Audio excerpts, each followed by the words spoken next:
Hi everyone, আজকে ছিল একটা ম্যারেজ অ্যানিভার্সারি ইনভিটেশন। তো তার জন্য কি তাড়াতাড়ি আমাকে আজকে রেডি হতে হবে, চলো সেটাই শেয়ার করি। তো ফার্স্টে স্কিন কেয়ার করে চলে এসেছি, দেন একটা ময়শ্চারাইজারের সঙ্গে ভালো করে একটা ফাউন্ডেশন মিক্সড করে সেটাই অ্যাপ্লাই করছি।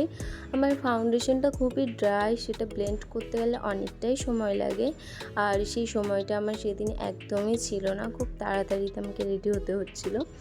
আর এই শাড়িটা দেখতে পাচ্ছ, এই শাড়িটা একটা বুঝতেই পারছো জিমিচু শাড়ি, আশা করি মানে কম বেশি সবারই এই শাড়িটা আছে। এই শাড়িটা আমি এবছর পুজোয় দিদি দিয়েছিল আমাকে, কালারটার জন্য আমার ভীষণ পছন্দ শাড়িটা। কিন্তু এই শাড়িগুলো খুবই স্লিপ, আর এই শাড়িটা পরে মেকআপ করতে আমার খুবই প্রবলেম হয়েছে, কারণ বারবার পরে যাচ্ছিলো। আর ব্লাউজের ডিজাইনটা একটু অন্যরকম হয়, নিজে পিন আপ করাও যাবে না, কাউকে করিয়ে দিতে হবে।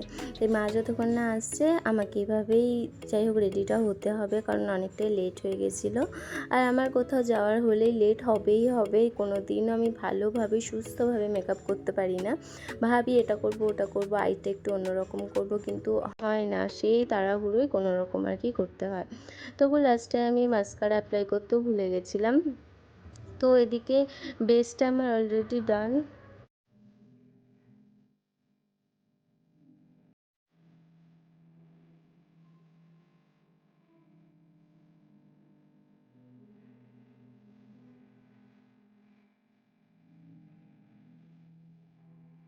তো এবার চলো আই মেকআপটা শুরু করি।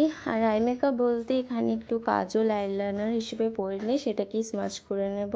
দেন একটু স্মোকি টাইপের হয়ে যাবে। এর আগেও ভিডিওতে দেখিয়েছো, আমি তাড়াহুড়োর সময় এই একটাই আমার মনে হয় যে ভালো হবে।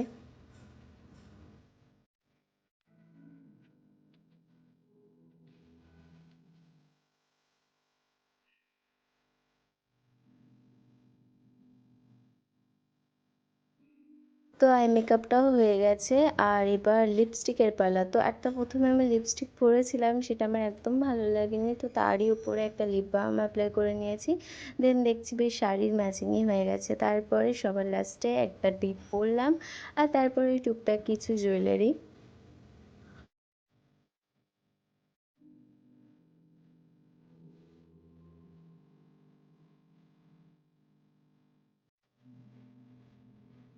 তো এবার আমি পুরোপুরি রেডি। তো কেমন লাগলো অবশ্যই জানিও, ভালো লাগলে একটা লাইক করে দিও। দেখা হচ্ছে পরের ভিডিওতে, বাই বাই।